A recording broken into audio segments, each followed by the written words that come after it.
Ярар, бикеткәч ха башлыйбыз.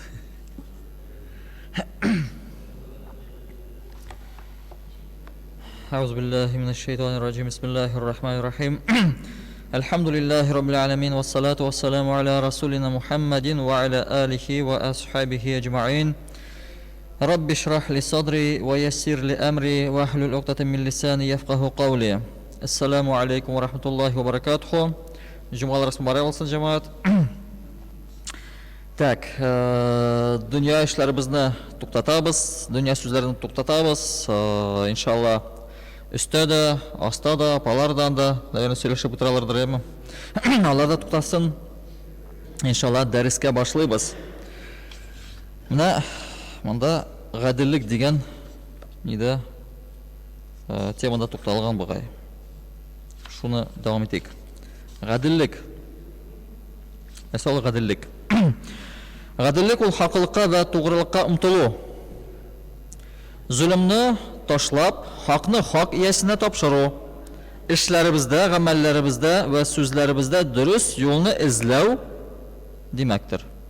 Ягъни бүтән эштә, бүтән сүздә дөресне сайлап алу. Хаклыкны. Һәм бер җирдә бердән артык кеше булган вакытта анда гаделлеккә ихтияҗ килеп чыга. Bir kişi bulganda anda гаделлек кирәк түгел, шулай бит. Нәрсә теле шуны эшләй. Кешегә зыян китерми. Әмма ике кеше булган вакытта анда гаделлеккә ихтияҗ барлыкка килә. Чөнки ике кешенең хакы бар. Ул хаклар бер-берсенә зыян китерергә тиеш түгел. Һәм кешеләрнең ва милләтләрнең бәхете гаделлек белән генә мөмкиндер. Гаделсез милләтләр ва җәмгыятьләр озын гомер итми. Алар тиз югала.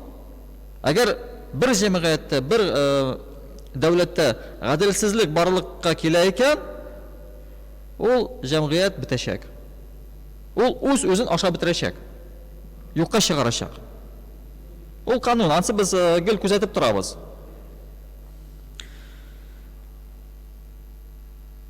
İslam əxlaqında da гаделлек мәсьәләләренә зур әһәмият бирелә. Ни өчен? Чөнки анда исламда нәрсә бар? Кеше хакы бар. Кеше хакына зыян китергә ярамый. Әгәр гаделсезлек булса, ул вакытта кешенең хакына зыян килә. Ансы харам. Без кешенең хакына кирмибез, кем кире алмыйбыз. Һәм киргә хакыбыз да юк. Һәм барча дөньяның тәртибе шушы гаделлеккә бәйле. Тәртип кая гына була? Гаделлек булган җирдә генә тәртип булачак. Гаделсезлек булса, анда тәртип булмый. Һәм булырга да мөмкин түгел.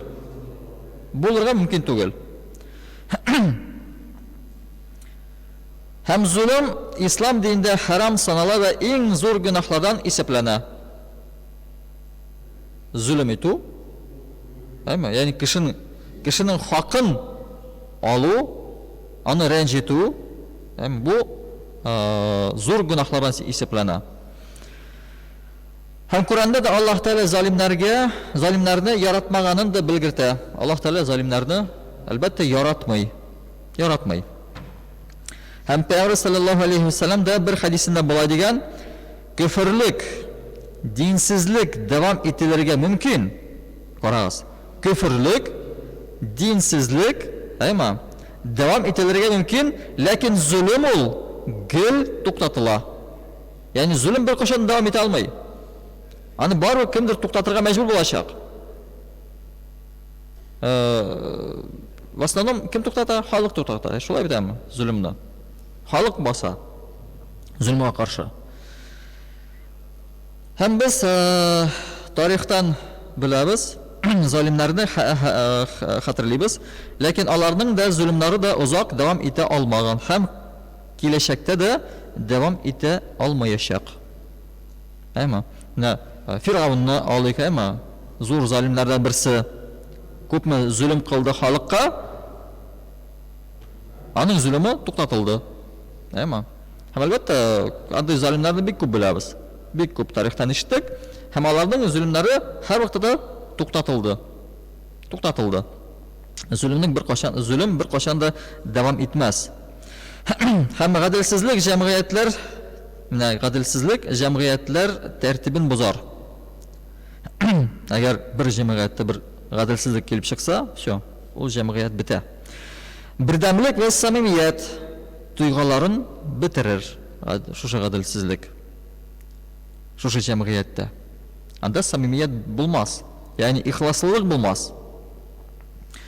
Һәм шундый гаделсезлек аркасында кешеләр арасында үч алу дигән әйбер килеп чыгачак. Уйлап карагыз, гаделсезлек булган вакытта нәрсә була, әйме? Кеше бит гаделлек сорый. Гаделлек булмагач, ул үч алачак. Үзе ничек булдырала, шулай алачак. Һәм душманлык башланачак шушы вакытта. Теге берсе үч алды, икенчесе алачак, өченчесе, дүртенчесе сугышка әйләнергә дә мөмкин. Һәм шуның өчен дә Аллаһ Тәала Кур'ан Кәримдә булай боерган, Ниса сурасының 58-нче аятында, әгәр кешеләр арасында хөкем кылсагыз, гаделлек белән хөкем кылыгыз дигән. Аллаһ гаделлек белән эш кылучыларны яратыр.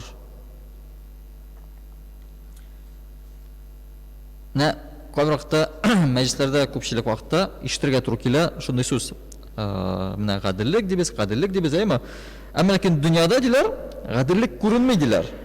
Яни Аллаһның исеме бар, Әл-Адил, әйме, ул гадел. Әмма ләкин дөньяда гаделлек күренми диләр. Ятимнәр бар, әйме, хәйрчеләр бар, байлар бар, кая гаделлек? Ни өчен ятимнәрне түбәнсетәләр, ни өчен байлар кешене рәнҗетә, әйме? Каясын гаделлек? Абыйлар, әйдәгез ни, сүзебезне туктатыйк. Монда кешеләр тыңлап утыра. Шуның өчен дөньябызны пока туктатып торабыз. Һәм шушы вакытта мәҗлесләрдә әйтәләр, гаделсезлек диләр. Дөньяда гаделсезлек бар диләр. Без бит мусульманнар әйтәбез, дөньяда гаделлек бар. Аллаһ гадел. Әйме? Һәм шушы дөньяда да ул гаделлекне күрсәтә. Бүтән җирдә, бүтән якта гаделлекне күрсәтә дибез. Әмма ләкин кешеләр күрми.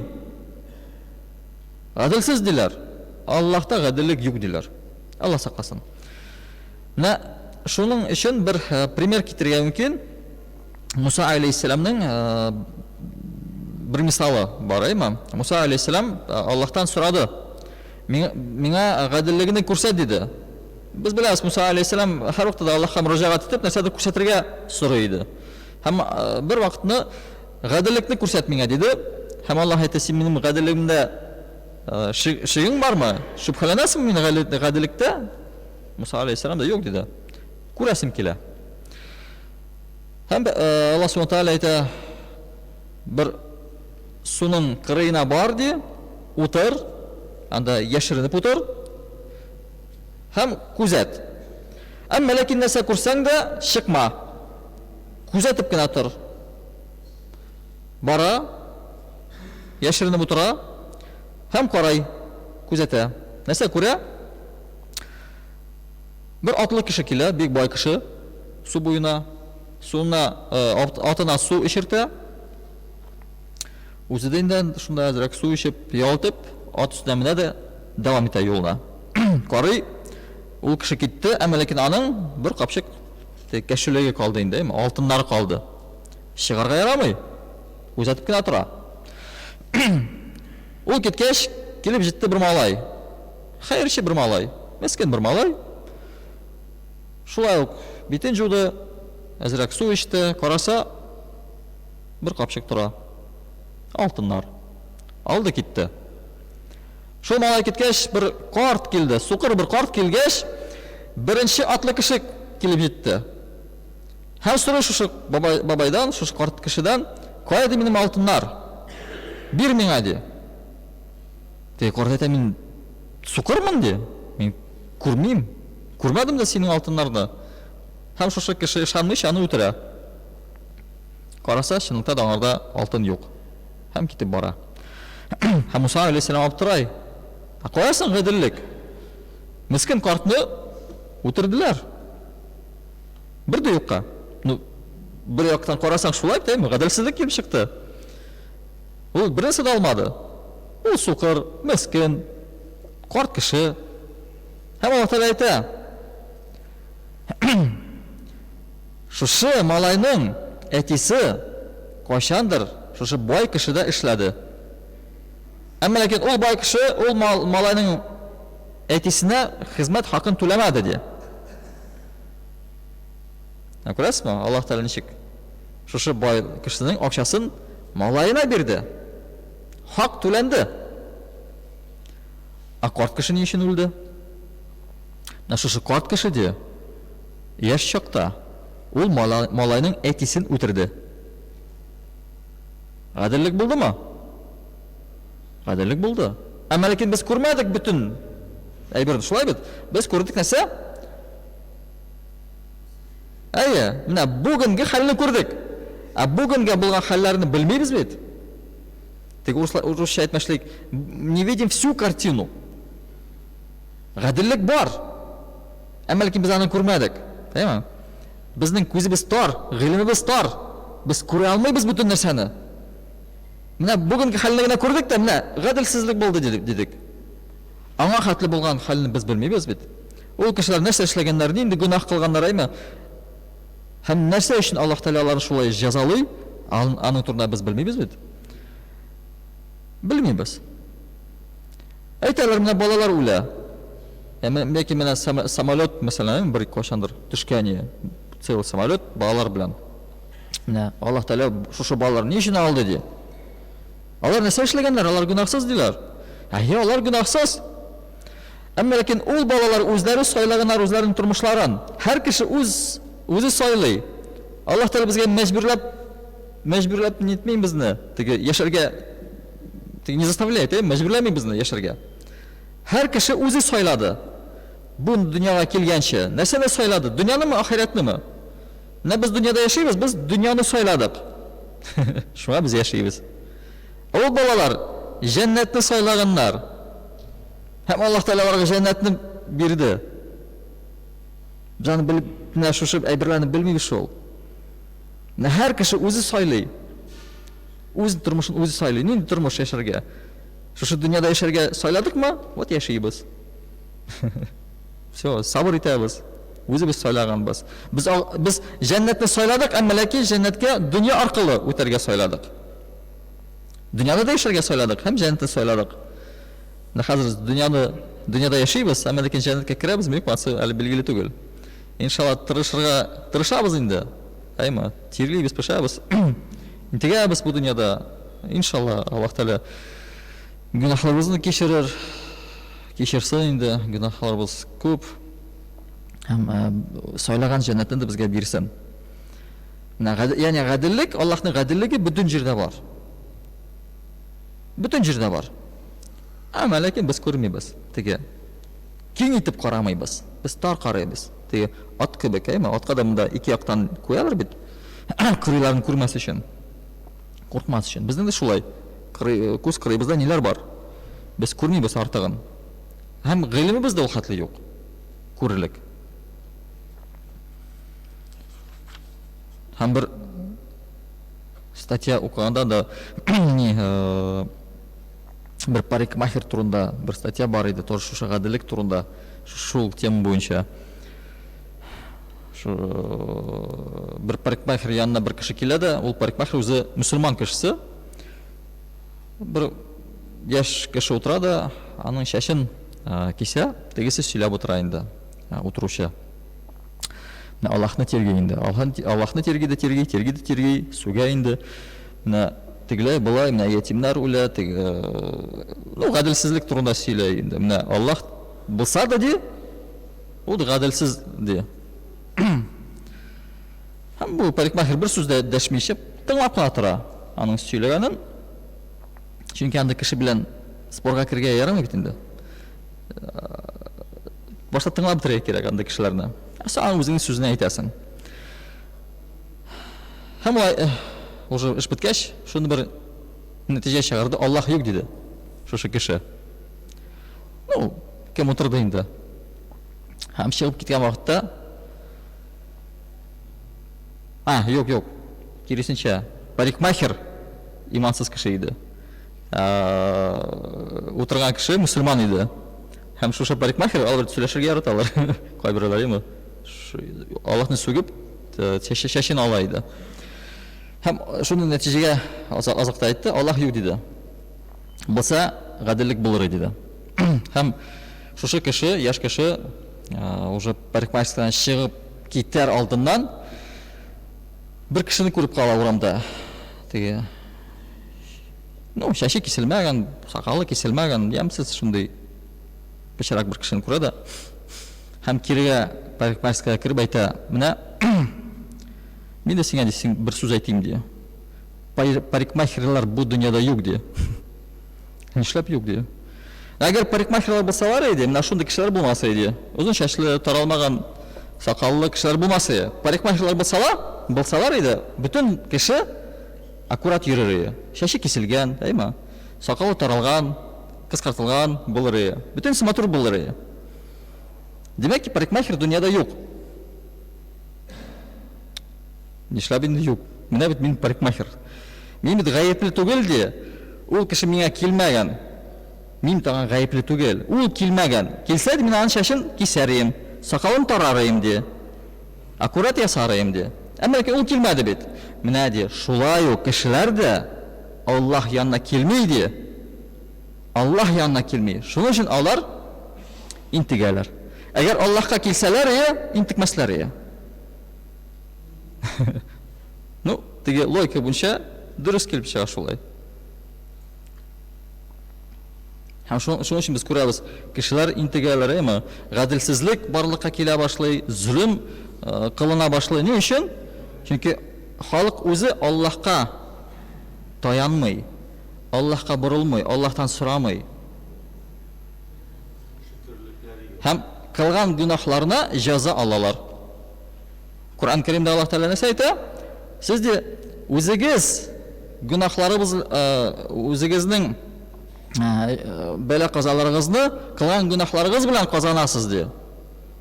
Ягъни безгә бәла казалар килә нәрсә өчен? Безнең үзебез кулы белән кылган гөнаһлар өчен килә. Аллаһ Тәгалә безне чистарта шу казалар белән, бәлалар белән. Шу гөнаһлардан безне арандырырга тырыша. Ләкин кызганычка каршы тагын да күбрәк гөнаһ кылырга тырышабыз. Һәм дәвам итәбез. Менә монда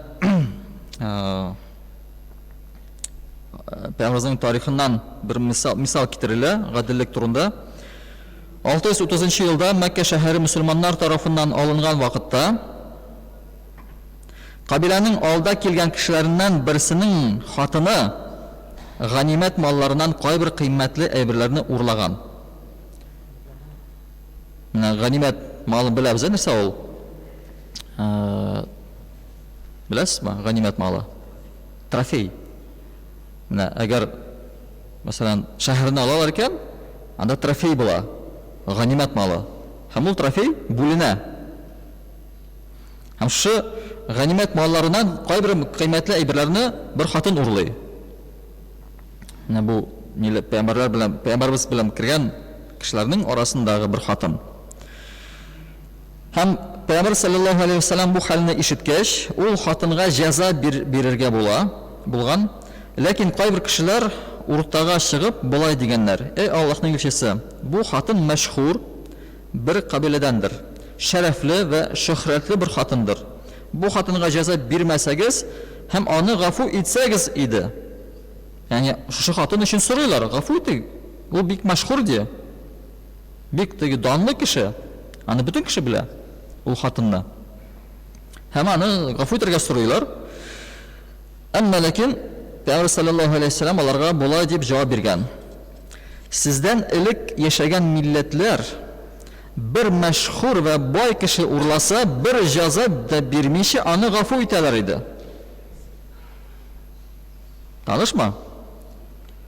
Хәзерге вакытта да шулай булырга мөмкин, әйме? Әгәр кеше мәшһүр булса, бай булса, бер нәрсәне урласа, аны гафу итәчәкләр. Әйме? Элек ди, сезгә хәтле килгән кабиләләр шулай ясайлар иде ди. Бер ярлы яки зәгыйфь кеше урласа, аңа җәза бирәләр иде. Чөнки аны беркем дә якламый. Ул мискин, ул берәү генә. Аны якларга файда да юк. Бай кешенең бит якларга файда бар. Ул кайчандыр саны сине яклаячак. Әйме, аны якларга файда бар. Сезгә хәтле килгән кабиләләр дә шулай ясыйлар иде. Һәм аларның бу гаделсезлекләре ул милләтләрнең югалуына сәбәп булды. Ни өчен ул кабиләләр югалды, юкка чыкты? Чөнки гаделсезлек ясайлар, әйме? Бай кешеләрне гафу итәләр иде, зәгыйф кешене аңа җәза бирәләр иде. Анда гаделсезлек булган өчен ул кабиләләр юкка чыкты. Аллаһка ант итеп сөйлим, әгәр кызым Фатима урласа, аңа да җәза бирер идем ди, Пәйгамбәр саллаллаһу алейһи ва саллям. Менә күрәсезме? Кызым да урлаган булса иде, анда бер хәлгә төшкән булса иде, мин аңа да җәза бирер идем. Карамасым ди. Минем кызым дип. Юк, аңа да җәза бирер идем. Чөнки ул да җәзага ия булачак. Кеше кайда гына яшәмәсен, әйме? Дәрәҗәсе вә вазифасы нинди генә булмасын, байма, ярлымы, дус, душман, яхшы, яманга улы кешегә аермыйча, гаделлек белән хөкем ителергә тиеш. Бу минем танышым, бу минем дустым, яки бу минем туганым түгел. Әгәр нәрсәдер эшләгән икән, аңа җәза бирелергә тиеш. Һәм Аллаһ Тәгалә Куръәндә дә Ниса сүрәсенең 135-нче аятында үзебезнең ата-ана һәм якын кардәшләребезнең зарарына да, уйлап кына карагыз. Әгәр зарар булса да, әйме, якыныбызга гаделлек белән таныклык кылырга куша Аллаһ Тәгалә. Кадәрле без шәһид булабыз, әйме, шәһадәтне китерәбез. Теге свидетельство, бер кеше свидетель булырга мөмкин, һәм үзенең туганына зарар булса да, анда дөресне әйтергә тиеш. Үз туганына зарар тиясе дә. Һәм шуның өчен өйдә ата-ана балаларына, мәктәптә укучыларына, бай кешеләр кул астындагы эшче ва хезмәтчеләренә гадел булырга тиешләр. Мөселман һәр вакыт Аллаһны уйлап, Аллаһтан куркып, сүзләрендә, гамәлләрендә тугры булырга тырышыр ва һичбер вакыт гаделлектән аерылмас. Нинди кеше? Мөселман кешесе, әйме? Бүтән җирдә гаделлек. Әмма ләкин гаделлек кашан булачак? Әгәр кеше Аллаһтан куркса гына. Әгәр кеше Аллаһтан куркмый икән, анда гаделлек юк. Гаделлек юк анда. Кешенең йөрәгендә Аллаһтан курку булырга тиеш. Аны ярату, Аллаһны ярату һәм Аллаһтан курку. Нәрсәсеннән курку? Аның җәзасыннан курку. Мондагы җәзалар алар шуп кына. Аллаһның җәзасы иң куркыныч җәза. Иң куркыныч җәза аңардадыр. Һәм бүтән эштә, бүтән сүзебездә гаделлек булырга тиеш. Һәм монда дәвам итеп, эманат дигән темага кирип китәбез. Безнең әле әзрәк вакытыбыз бар. Эманат нәрсә ул? Саклау өчен кемгә дә булса тапшырылган нәрсәдер, әйме? Әйберме, сүзме, нәрсә бирелсә дә, ул эманат. Һәм аны сакларга тиешлебез. Яни, эманат сүзендә әмин дигән сүз бар. Әмин, яни ышанычлы, бер кемгә дә зарары тимәгән, тыныч, табигатьле, куркынычсыз кеше дип гарәп теленнән тәрҗемә ителә. Әмин. Менә без беләбез, Пәйгамбәр саллаллаһу алейһи ва салламга Мухаммад әмин дип әйтәләр, әйме? Ни өчен Мухаммад әмин? Чөнки ул ышанычлы иде, һәм аның һәрбер әйткән сүзгә кешеләр ышаналар иде. Һәм әлбәттә аңа бер әйбер тапшырылса, ул аны саклап кайтара иде. Элек, мәсәлән, кеше башка җиргә китсә, кыйммәтле әйберне өйдә калдыра алмый. Хәзерге вакытта йозаклар бик яхшы йозаклар бар, без бик яхшы ишекләребез бар. Калдыра алабыз, ләкин элек андай ишекләр юк. Һәм әлбәттә кыйммәтле әйберне урлап китергә дә мөмкин иде. Һәм шуның өчен алар башка бер кешегә эманат итеп калдыралар иде, һәм тыныч кына барып кайталар иде. Элек, мәсәлән, бер-ике көнлек сәфәр түгел, анда айлар буе сәфәр сузыла иде. Хәзерге вакытта Аллаһка шөкер безнең машинамыз бар. Утырабыз бер көн эчендә Казанга да барып кайта алабыз. Әлек андый транспорт булмаган өчен Казанга да мәсәлән барып кайту бер атна вакыт ала иде. Һәм Пәйгамбәр саллаллаһу алейхи ва сәлләмгә шулай итеп мал калдыралар иде кешеләр. Һәм барып кайткач, эшләрне бетергәч, алар шушы малны кирегә алалар иде. Ягъни һәм Пәйгамбәр саллаллаһу алейхи ва сәлләм шушы малны аларга тапшыра иде. Менә күпме калдыралар, шушы бөтенләй килеш тапшыра иде. Һәм шушы исем аңа Әмин дигән исем кушылды. Мухаммад Әмин.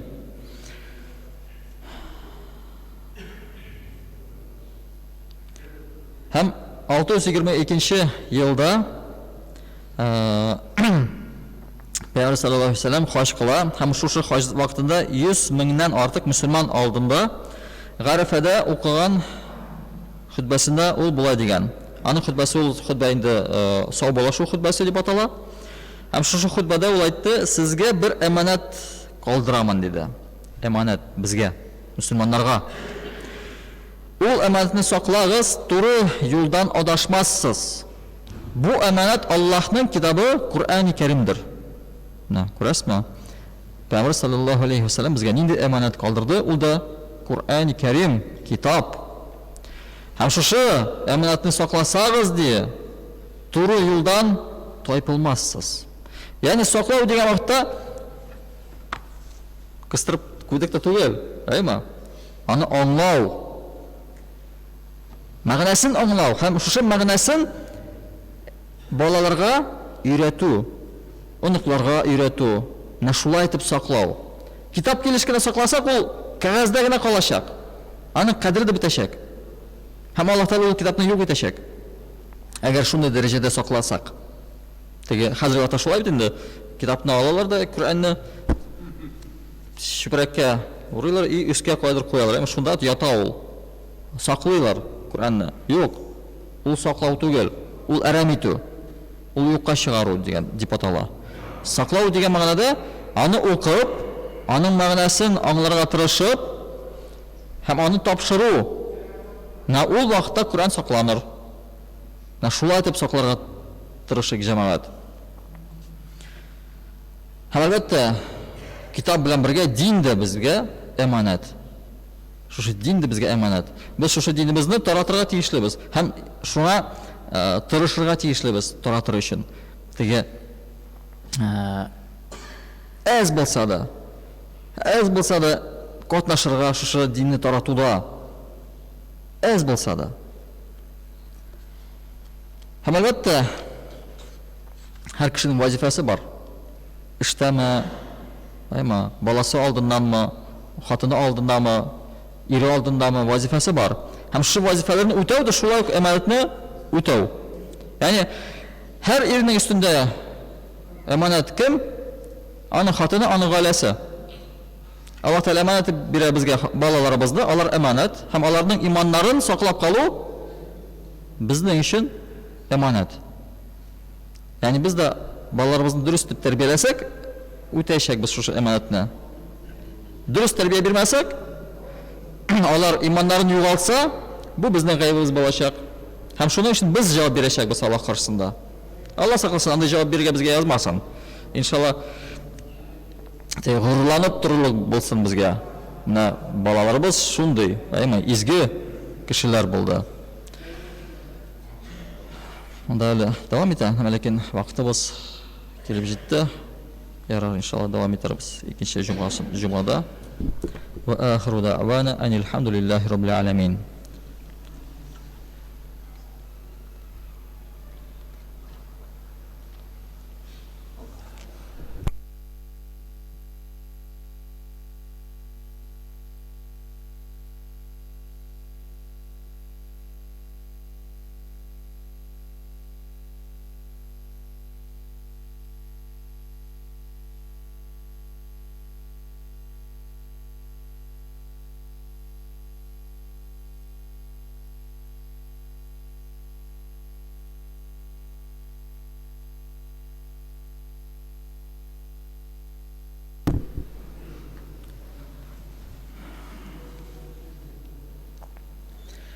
الله أكبر الله أكبر الله أكبر الله أكبر أشهد أن لا إله إلا الله أشهد أن لا إله إلا الله أشهد أن محمد رسول الله أشهد أن محمد رسول الله حي على الصلاة حي على الصلاة حي على الفلاح حي على الفلاح الله أكبر الله أكبر لا إله إلا الله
السلام عليكم ورحمة الله وبركاته.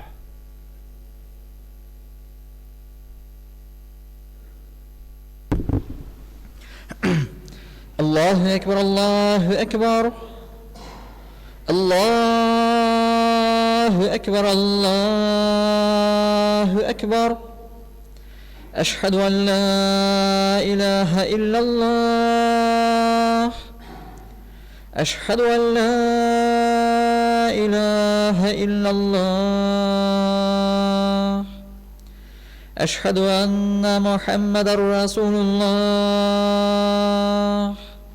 أشهد أن محمد رسول الله حي على الصلاة حي على الصلاة حي على الفلاح حي على الفلاح الله أكبر الله أكبر لا إله إلا الله.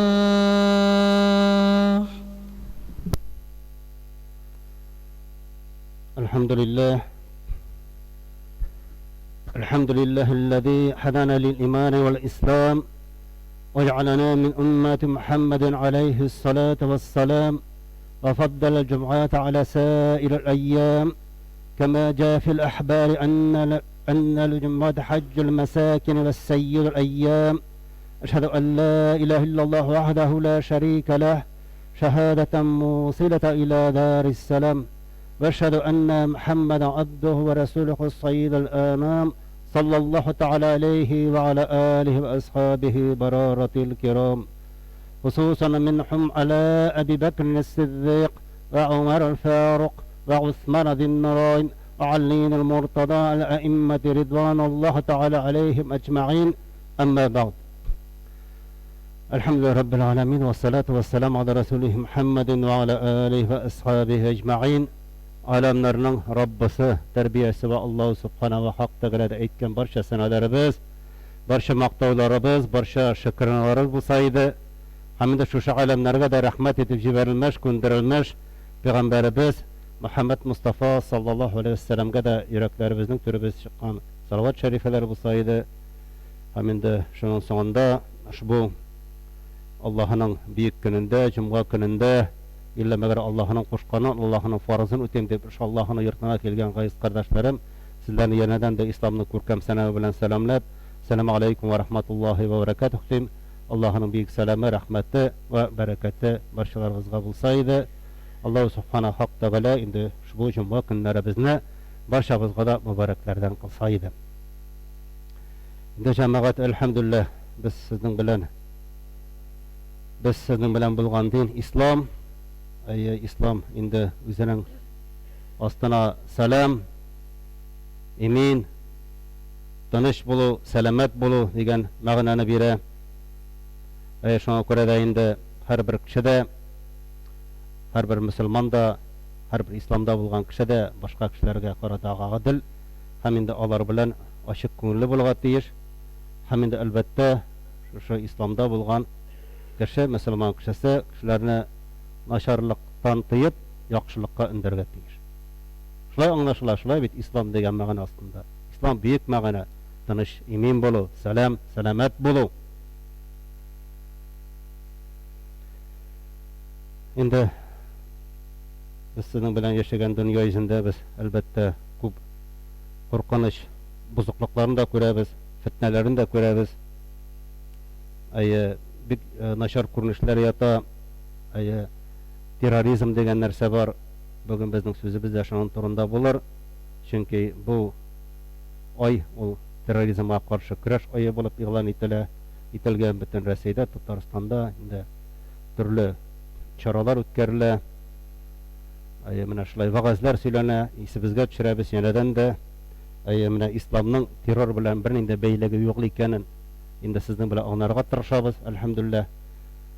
Hem indi şu terrorizm bilen şagıllanışık kişilerinin indi yüzlerini açıp yüzü bizde anlarga tırışacakız inşallah.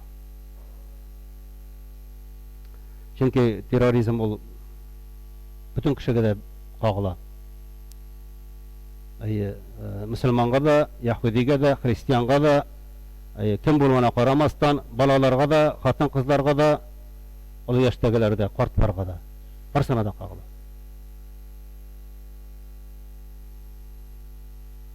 Һәм инде иң начары шулдыр, шушы террорчылар үзләренең пычрак һәм бузык эшләрен дин флагы астында үткәрәләр. Дин флагы. Һәм инде Аллаһ Тәала исемен кулланып, эшләп диннең асылын кешеләргә бузып күрсәтәләр. Дин флагын күтәреп, Аллаһ Тәала сүзләре белән Аллаһ Тәала шулай кушты дип, астагфируллаһ, динне кешеләргә асылын бузып күрсәтәләр. Һәм инде андыйлар турында Аллаһ Субхана Тәгалә Куръан-ы Кәримдә әйтә: Бисмиллаһир-рахманир-рахим. Валлаһу ла юхиббуз залимин. Аллаһ әлбәттә залимнәрне сөйми. Залим, зулым күрсәтүчеләрне сөйми.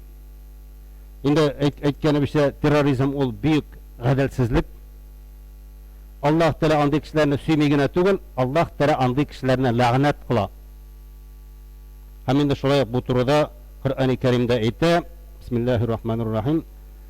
والذين ينقضون عهد الله من بعد ميثاقه ويعتقون ما أمر الله به أن يوصل ويفسدون في الأرض أولئك لهم اللعنة ولهم سوء الدار. Allah'a itaat iterge gahit birgenden soň, Allah'a söz bergenden soň, gahitlerin buzuşular Allah kesilmegiz dip emir itkenden soň hak müselmanlardan kesirirler hem jir üstünde türlü buzukluklar kılarlar. Alar Allah'ın lağneti, alarga Allah'ın lağneti hem ve alarga pek yaman yurt cehennem. Anlaşılayın şulay bir cemaat.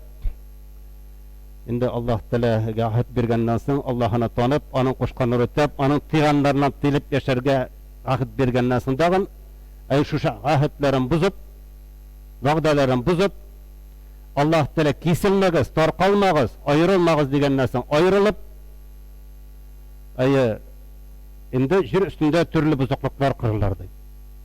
Andaylarga Allah Teala lağneti bulur. Semigine tugul. Peygamberimiz sallallahu aleyhi ve sellem Allah'ın bilip etkenşe anardan soň haman sahabelerinden soň şulay Ömer, bigrekde Ömer ibn Hattab indi gitkenden soň İslam dünyasında fitneçiler barlıkka keldi. Hem alar turgan sayın küçeyip, türlü devirlerde türlü zulümler kılıp, indi bugünkü günge dikkel kelip bittiler. Hem indi bütün cemiyetni bugünkü günde korasan korkunç astında tutalar. Indi munday adaşkan firka ağamlarının en rahimsiz, merhametsiz, katı fitnelerinin başında hem gereksiz çıkan soğuşlarının da sebepçileri bulup şular tura. Indi iskartıp gitsek cemaat anlaşıla ki bir narsa, bugünkü günde Müslümanların zayıflığı hem karşılıklarga, avırlıklarga şıramauları, tışkı düşmanlarının fitnelerinden turmay, işte bizning arada bo'lgan izasızlık cemiyetdeki içki fikir karşılıkları arasında kelip çıkar. Bizning arada bo'lgan tışkı düşmanların eyinde tugul, bizning arada anlaşılmauşluk, yani hem indi bik zor fikir karşılıklarına getirip çıkargan narsadan kelip çıkar. Yaki Müslümanlar özleri arasında özleri fitne çıkaralar. Bugün indi biz hariciler turunda eske düşürübüz. Hariciler Olar bütünlüğü günah bulmagan gamellerini, bütünlüğü günah bulmagan gamellerini küfürlük itip, dinden çıkarırday zor günahka öterişi nerse deyip sana. Hatta dinde günah bulmagan eybirlerini de günahka çıkarıp, hatta şuşu günahını ondan sonra da bütünlüğü dinden çıkara deyip eyteler. Hem de bir mağnasızga, haksızga kişilerini küfürlükte gayıplep, hem de şunun için onları cezalarını verirler. Bizning elimizde de indi bilgenimizce federatif zakonlar tarafından devlet dinlerinden kala telesen indi dini ağımlarında işenligi tıyılgan. Ama şulay da indi bizning jirligimizde de ele anda eleminde şuşunda ayıran fikirli Müslümanlar şıgıp tura, alar bar. Hem de bu aybirge biz elbette indi bu aybirni biz tekşirge hem bilge tiyiş bizdir. Harijilarning Cemaatül Hicre ve Tekfir dip asılgan başka ismi de bilgili. Cemaatül Hicre ve Tekfir. Bularni alarni indi biz ikinci bir tefkirle aytgan tekfirchilar deb aytadilar. Tekfirchilar küfürlükке çağıruvchilar. Adi sizning bilan bizning kibik musulmonlarni küfürlükке çağıruvchilar.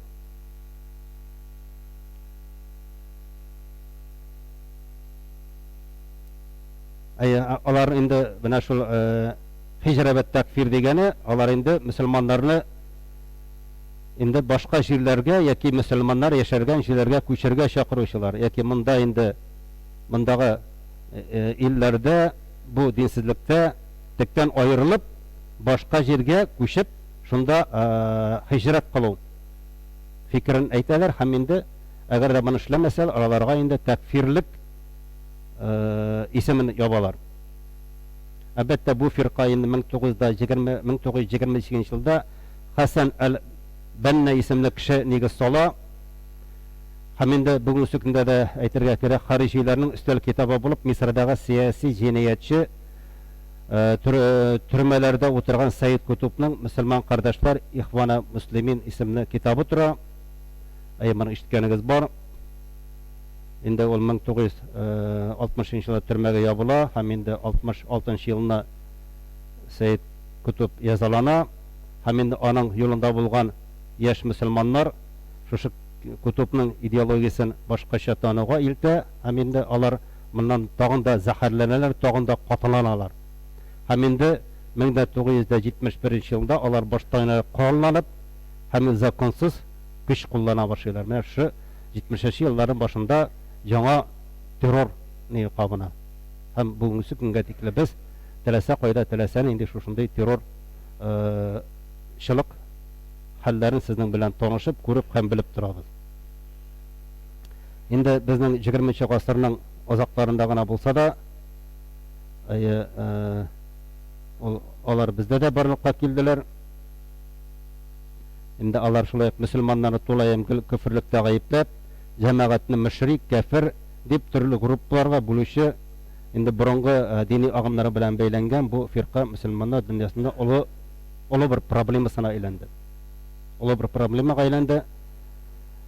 Indi Peygamber sallallahu aleyhi ve sellem olarning bu amının zor korkunuş buluğu turunda kesatip koygan. Özünün birinci hadisinde harijiler kilesin Peygamber sallallahu aleyhi ve sellem bizlerge eriştirgen, aytgan aların musulmanların nigizsiz küfürlükte gayıplawın, özleri bilen riza bolmaganlarını katı jabirlawın, cemaatni türlü türkümlerge bölүү turunda aytip bitken, alarının korkunçlığı turunda iskertip gitken Peygamber sallallahu aleyhi ve sellem.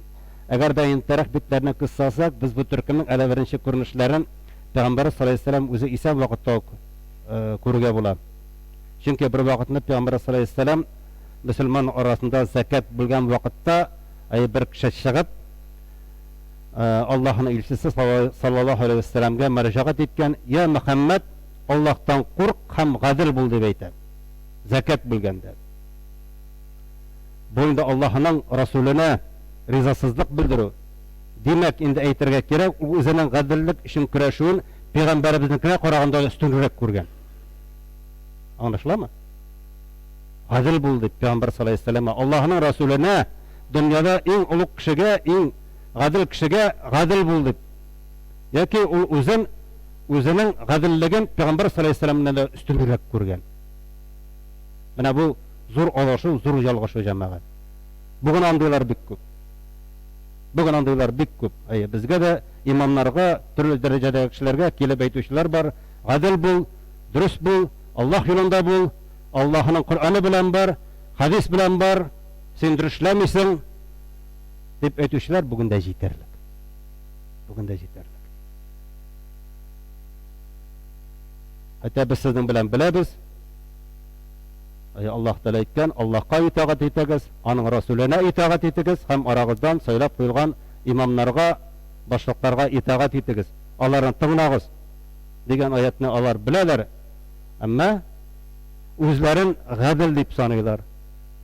Özlerin gadil dep sanıyorlar, hem tilese kimge, tilesenge söz aytırga yarayıp özlerine özleri kabul ettiler. Şuna göre de mine bu kuruluşta da biz sizin bilen aytip öttik. Şulay bit, özün Peygamber sallallahu aleyhi ve sellem'de üstün koyup Allah'ın Resulüne şunday sözünü aytgan. Yaki indi Peygamber sallallahu aleyhi ve sellem'nin gadilsizlikte foş etken kebek bolar. Şulay bit. Allah'tan korkak ya Muhammed, gadillik üstü özüne dep aytırga cüret ete. Peygamber sallallahu aleyhi ve sellem'e.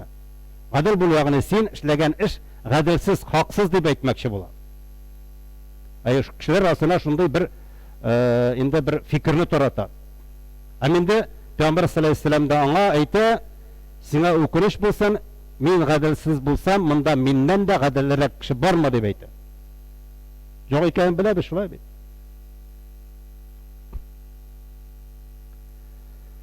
İmam Müslim hadislerinde Peygamber sallallahu aleyhi ve sellem haricilerini şerrul halq, en naşar, en korkunç kişiler itip bilgili. Bik hater mekirli halak itip tasvirli. Bik mekirli itip. Haric sözün Arap dilinde tercüme etse haraca, çıgarga, qaydandır çıgarırga, bizden aytayız mahraç dep. Şunun türü mahraç, ol koğanda harflerini çıgaru, şulay bit. Çıga turgan urna. Mana çıgaru, qaydandır çıgarırga degen mağnani bere. Aynen mındayında özleri bilen izah olmayan Müslümanlarını küfürlükte urunsuz gayip güçlere türkümü itip bilgili. Yaki dinden çıgaru, küfürlükte çıgaru. Haminde elege türküm halkını Müslümanların hakimiyetine buysunmazka ündü. Peygamberimiz sallallahu aleyhi ve sellem bizni yağışlardan saklap kalabız için onlarını tanıp birlik, bir sifatlarını da kurşatıp kaldırgan bizlerge. Eğer biz Peygamber sallallahu aleyhi ve sellem hadislerine göz salsak, biz onların tübendeki bilgiler boyunca tanıyalabız. Onlar tunda Peygamber sallallahu aleyhi ve sellem etti, onlar Allah kitabına şakırırlar, Allah kitabına yönerirler, hem bik köp bitip okurlar, köp ibadet kırırlar. Resulullah özüne sahabelerine hariciler turunda hatta bulay dep etti. Haricilerin Kur'an okuğu bilen şağıştırganda sizden Kur'an okuğunuz birinde tügül. Qarağa cemaat. Peygamber sallallahu aleyhi ve sellem özüne sahabelerine ayta şulay dep. Sahabelerge hatta onların Kur'an okusunluk bilen şağıştırılık tügül dey. Bizniki bilen bulganda namazlarınızın da sonu da onların namaz sonu bilen şağıştırganda köpke kimdi? Sahabelerinin tünü boyu namaz okusalar da. Qarağa cemaat. Başka hadiste bulay dep aytılır, haricilerin dua namazları yanında siz özünüzün dua namazlarında bir kichkine ehemmiyetsiz etip koyursunuz dey. Şunday fikir tuvar. Haminde siz onların urazaların yanında özünüzü kurmazsınız dey. Bizde uraza orta şulay bit cemaat.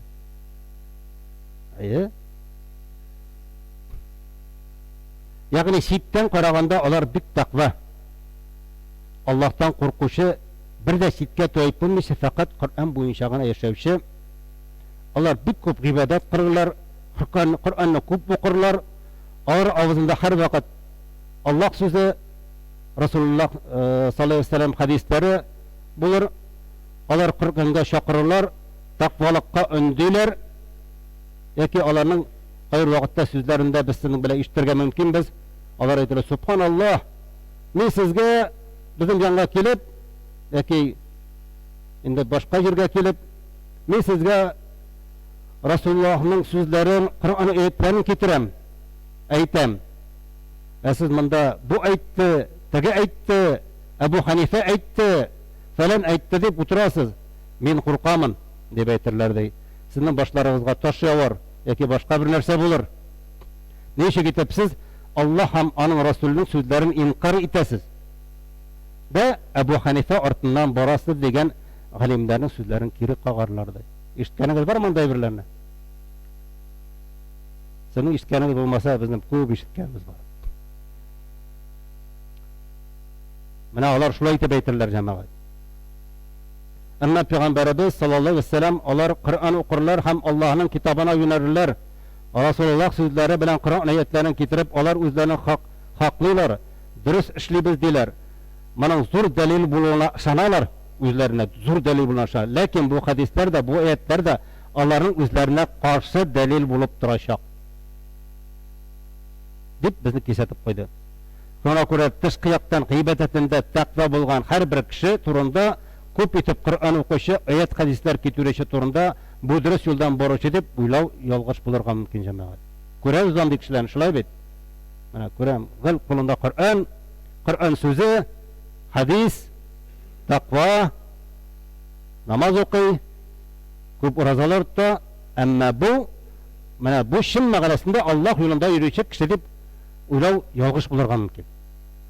Тышкы күренеш белән. Шулай итеп, мин тыштан тақва, искиткеч билемле, әдәпле һәм чынлыкта исә мөселман арасында изасызлык, аерымлык, аннан фитнә чыгаручы мәкерле кешеләр итеп сифатлы харижларны Пәйгамбәр саллаллаһу алейһи ва саллям. Мәкерле кешеләр. Аларда мәкер күп. Һәм инде Бухариҗин тагына китергән хадисләрдә дә анда әйтелә, аларның күпчелеге яшь булыр, яшьләр булыр. Күкрәкләрендә ут янып торыр ди. Ут янып торыр. Дингә омтылып, ашкынып торырлар. Дин турында кайгыртучан булырлар. Ләкин Аллаһ Тәала аларны ялгышуларында калдырыр ди. Кара, шул катта тақва күренерләр. Үзләренчә әдәпле дә күренерләр. Күкрәкләрендә ут янып торыр ди. Ут янып торыр. Алар дингә шу кадәр билгән булырлар ди. Әмма алар ялгыш юлда ди. Аллаһ Тәала аларны шул ялгышларында калдырыр. Чөнки алар белән сөйләшкәндә сөйләшеп булмый. Алар бары тик үзләренең сүзләрен генә дәлил итеп алалар һәм үзләрен генә өстен куялар.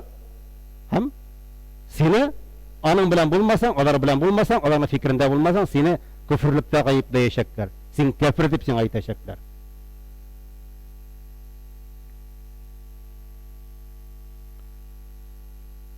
Пәйгамбәрбез саллаллаһу алейһи ва саллям харижләрнең тагын бер сифатын китерә.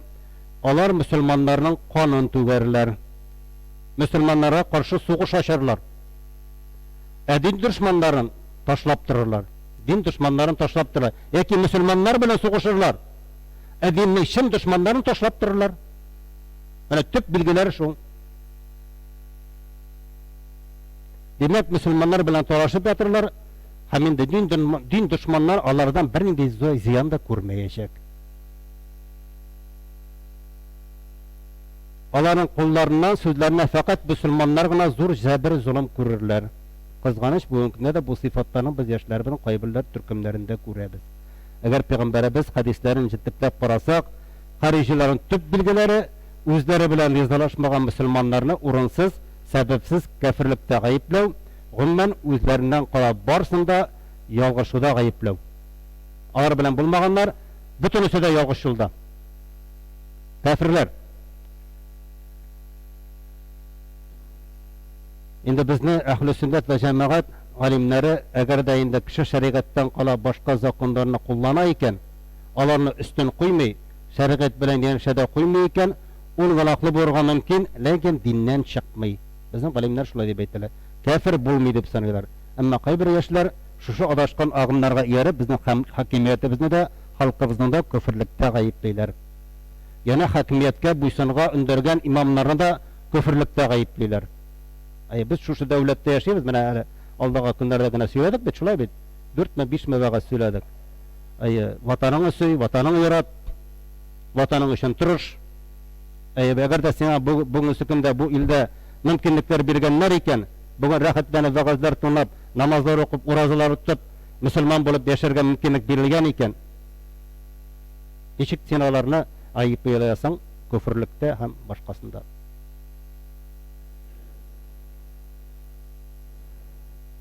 Харижларның яна бер сифаты булып, үзләре белән килешмәгән мөселманнарын канун түгүне хәлал итеп билгеләү тора. Менә җәмәгать иң төп билгеләрнең берсе мөселманнарның канун түгү һәм малын тартып алу алар өчен хәләл. Без синең белән беләбез, мөселманның гына түгел, хәтта бер кешенең дә малы кагылышсыз булырга тиеш мөселман өчен. Ишеткәнегез бит? Беребезнең хакыбыз юк. Алар хәләлгә чыгалар. Мөселманны үтерү, канун түгү, аның малын тартып алу алар өчен хәләл.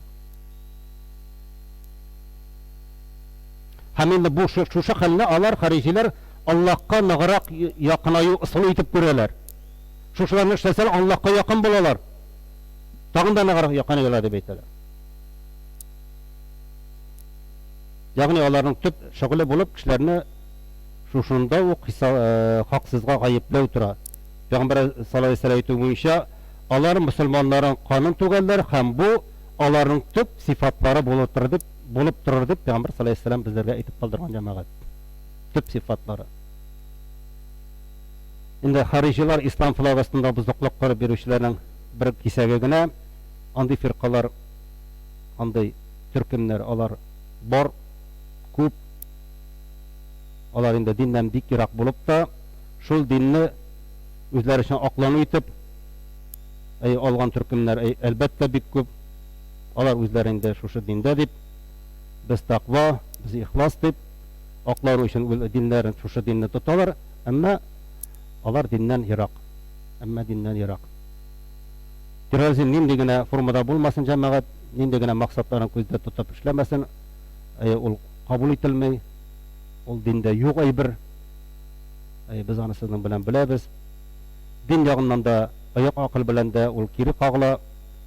Аллаһ инде залимнәрне сөймәгәнен беләбез. Шуңа күрә дә иң беренче чиратта үзебездә кичкенә генә, үзебезне кичкенә генә булган зулым кылудан да сакларга кирәк, сакланыйк.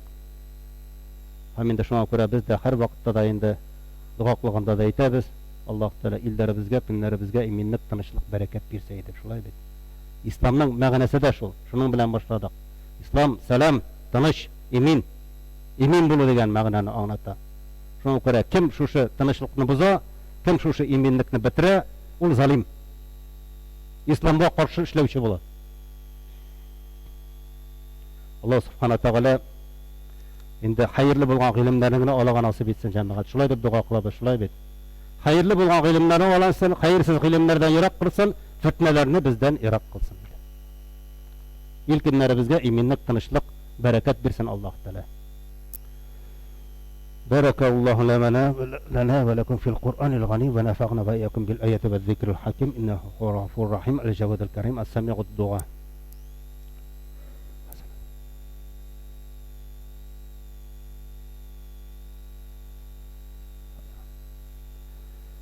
إن الحمد لله نحمده ونستعينه ونستغفره ونؤمن به ونتوكل ونعوذ بالله من شرور أنفسنا ومن سيئات أعمالنا من يهده الله فلا مضل له ومن يضلله فلا هادي له أشهد أن لا إله إلا الله وحده لا شريك له وأشهد أن محمد عبده ورسوله صلى الله تعالى عليه وعلى آله وصحبه أجمعين. ربنا لا تزغ قلوبنا بعد إذ هديتنا وهب لنا من لدنك رحمة إنك أنت الوهاب. ربنا اغفر لي ولوالدي وللمؤمنين من يقوم الحساب. ربنا اتمم نورا واغفر لنا إنك على كل شيء قدير. ربنا إننا آمنا واغفر لنا ذنوبنا وقنا عذاب النار. ربنا آتنا في الدنيا حسنة وفي الآخرة حسنة وقنا عذاب النار. رب هب لي حكما والحقني بالصالحين آمين وأقيموا الصلاة.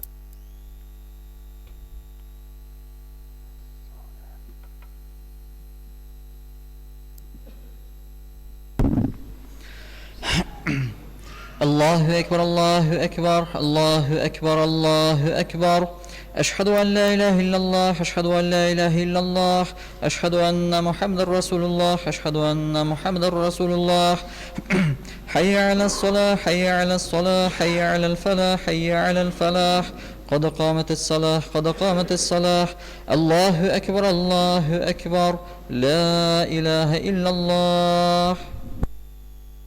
Muhterem cemaat, saflarını tuturağız. Allah'a saflarını tuturup geliriz, tığızlanırız, digizleniriz. Hemen de Fatiha'dasın eminne işten aytırız cemaat aytilatırgan.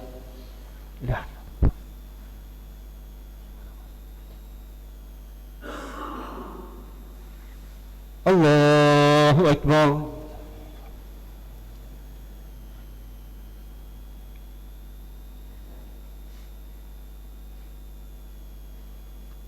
الحمد لله رب العالمين الرحمن الرحيم مالك يوم الدين إياك نعبد وإياك نستعين اهدنا الصراط المستقيم صراط الذين أنعمت عليهم غير المغضوب عنهم ولا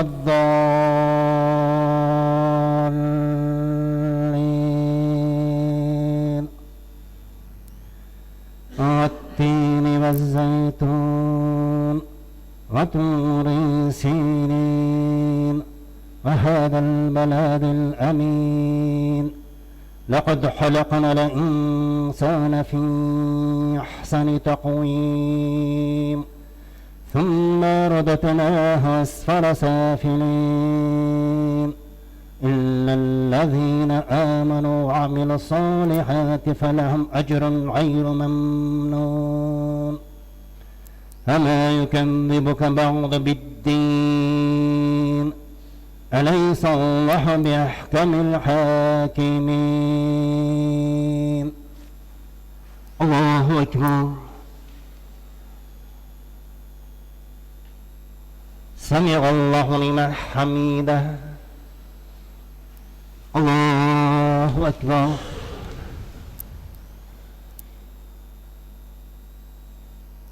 الله أكبر الله أكبر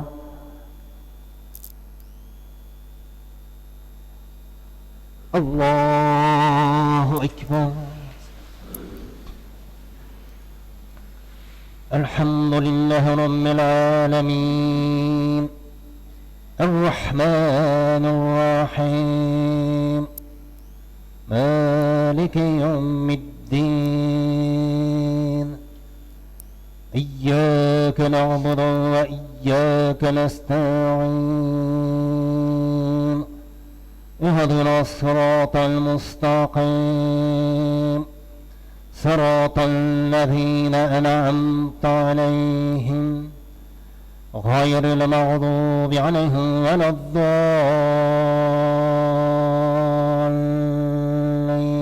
الضالين لإيلاف قريش إيلافهم رحلة الشتاء والصيف فليعبدوا رب هذا البيت الذي أطعمهم من جوع وآمنهم من خوف الله أكبر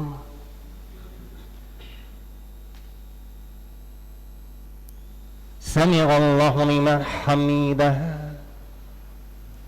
الله أكبر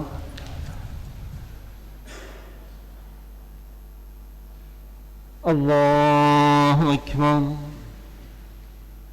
الله أكبر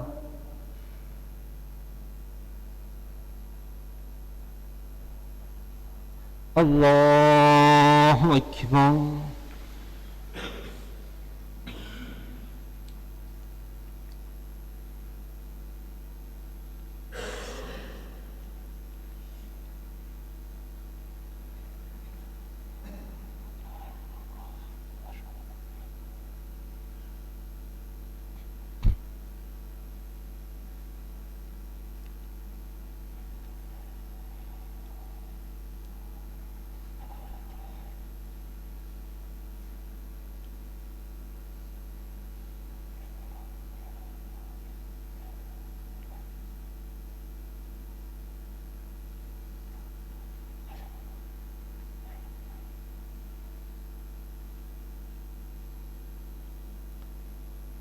السلام عليكم ورحمة الله السلام عليكم ورحمة الله أستغفر الله أستغفر الله أستغفر الله. اللهم أنت السلام منك السلام تبارك يا ذا الجلال والإكرام. آمين آمين. لا إله إلا الله.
سبحان الله والحمد لله ولا إله إلا الله والله أكبر لا حول ولا قوة إلا بالله العلي العظيم. ما شاء الله كان ولم يشأ لم يكن. أعوذ بالله من الشيطان الرجيم. بسم الله الرحمن الرحيم.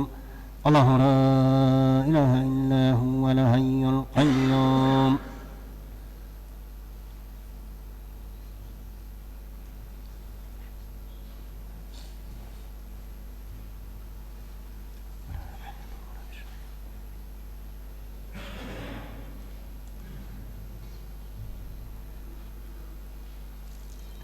سبحانك يا معبد سبحان الله.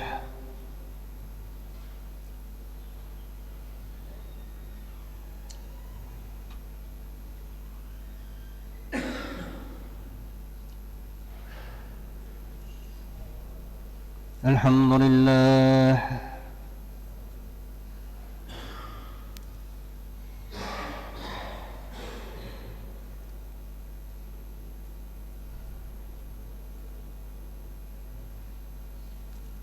الله أكبر.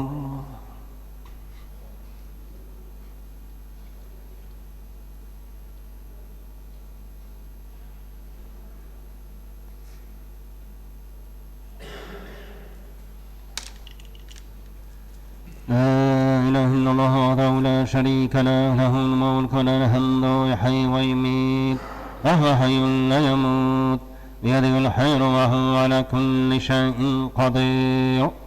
الله.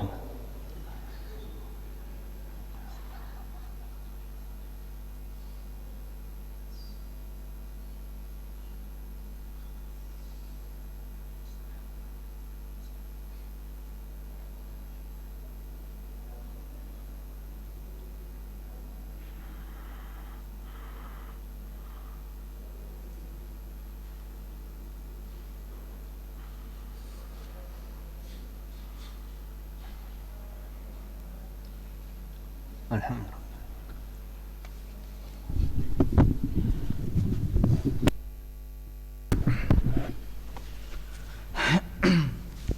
أعوذ بالله من الشيطان الرجيم.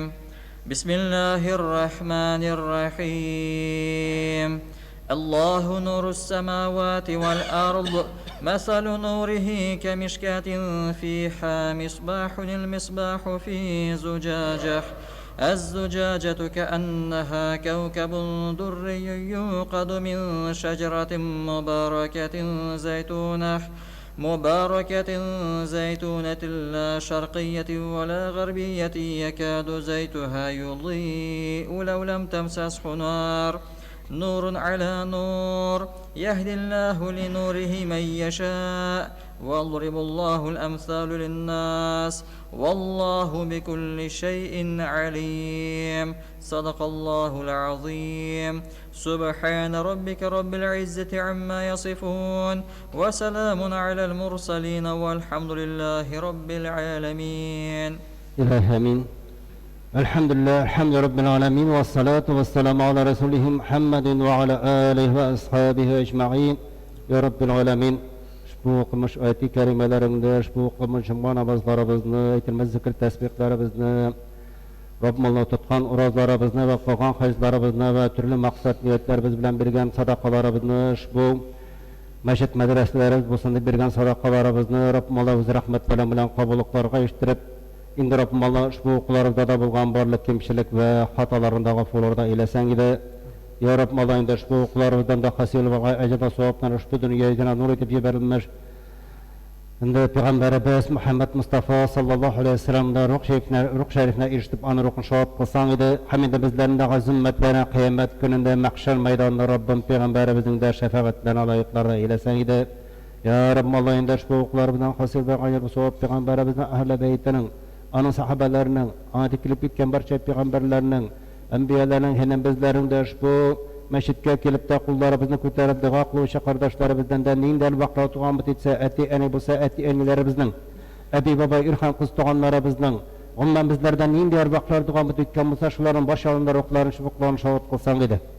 Ve da hıdaların kabirlerini irkin nurlu kıyın kılsan idi. Dünya yüzünde bendeşilik bilen bilip hem bilmi kılgan kulaklarını yallıqlap kılgan iziliklerin kabulluklarına iştirip acaba soğuklarını arttırıp songa barışak onlarını Rabbim barchasının da cennetlerden nasiplarda eylesen ide.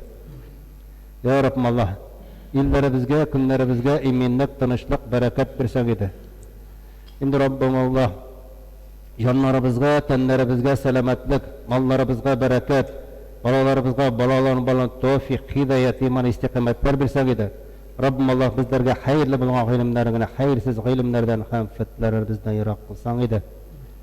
Ya Rabbim Allah indi her birimizde bu kalgan ömürlerimizde de bu özünün hak yolunda bulup, İslam dininde bulup, Rabbimizi kuşkanlar ötep, Peygamberden teyilip yaşayıp özü rahmetine yaşayıp özü rahmetin bile özün vaada etken cennetlerine kirge Rabbim her birimizden ansıplarda ilesen ide.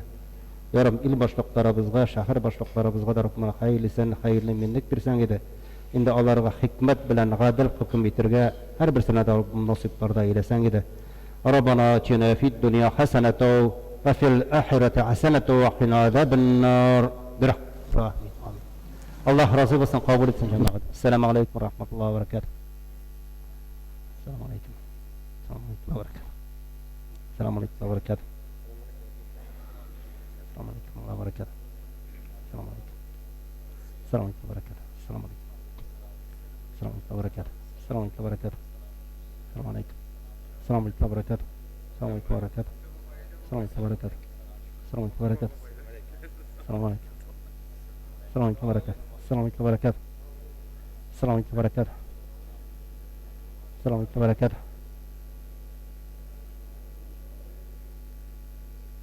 السلام عليكم وبركاته السلام عليكم وبركاته السلام عليكم وبركاته السلام عليكم وبركاته السلام عليكم السلام عليكم ورحمة الله وبركاته السلام عليكم وبركاته السلام عليكم وبركاته السلام عليكم وبركاته السلام عليكم وبركاته السلام عليكم وبركاته السلام عليكم وبركاته السلام عليكم وبركاته السلام عليكم وبركاته السلام عليكم وبركاته السلام عليكم وبركاته السلام عليكم وبركاته السلام عليكم السلام عليكم وبركاته السلام عليكم وبركاته السلام عليكم وبركاته السلام عليكم وبركاته السلام عليكم وبركاته السلام عليكم وبركاته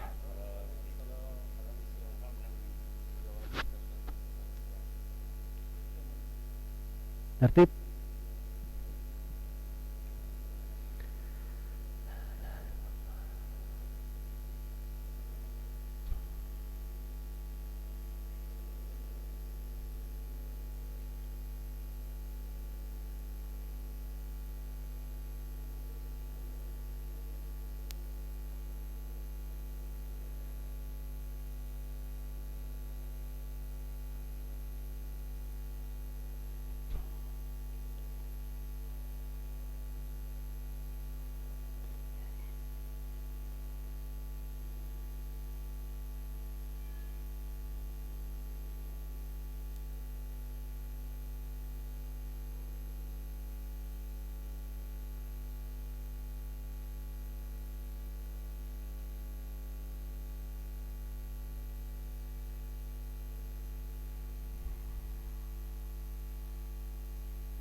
Rabbim Allah kilese namazlarda da kilese cumalarda şulay kurşularımız nasiplarda eylesen ide.